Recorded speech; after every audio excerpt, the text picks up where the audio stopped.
Alors justement, la crise sanitaire est-elle un frein à la reprise d'entreprise? En Limousin, de nombreux patrons proches de la retraite cherchent des successeurs. Des repreneurs manifestent souvent leur intérêt, mais le contexte économique n'est pas vraiment favorable. Isabelle Rio et Robin Spiquel sont allés à la rencontre de ces repreneurs et de ces cédants en Corrèze. C'est allé très vite pour ce cordonnier salarié pendant 10 ans dans les Ardennes. L'envie de s'installer à son compte en Corrèze s'est concrétisée en 5 mois. Une aventure rendue possible grâce à des aides non négligeables. Je suis obligé de faire de la pub. D'habitude, je prends une cabane, et puis là, oui. Je vais faire 4,90 s'il vous plaît.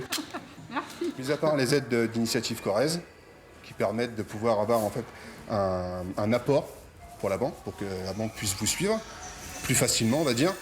Vous avez aussi les aides à la création du Pôle emploi, que je bénéficie pendant 2 ans, mais c'est ce qui permet d'envisager le futur pour l'entreprise. Voilà. Ouais, ça peut arriver. Plus compliqué pour ce boucher. À 57 ans, il doit envisager la cession de sa boutique et de l'atelier de découpe pour des raisons de santé.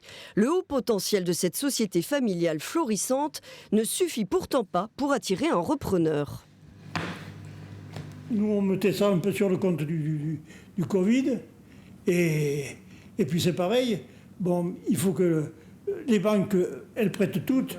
Elles prêtent si vous avez de l'argent. Déjà, historiquement, sur les métiers de bouche, c'est difficile de trouver des repreneurs de qualité, expérimentés. Et on n'est pas forcément sur une question d'argent, c'est surtout une question de qualification professionnelle et d'expérience.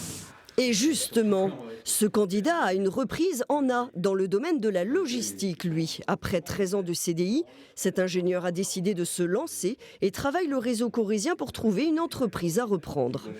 Moi, ce que j'aime, c'est un peu cet esprit américain. On tente. Si on réussit, c'est très bien. Si on échoue, on va apprendre de son échec pour retenter la prochaine fois et avancer de nouveau. Donc la rupture conventionnelle me donne aussi des moyens financiers d'avancer dans ce projet. Alors, avis aux cédants, la Chambre des métiers ne manque pas de repreneurs.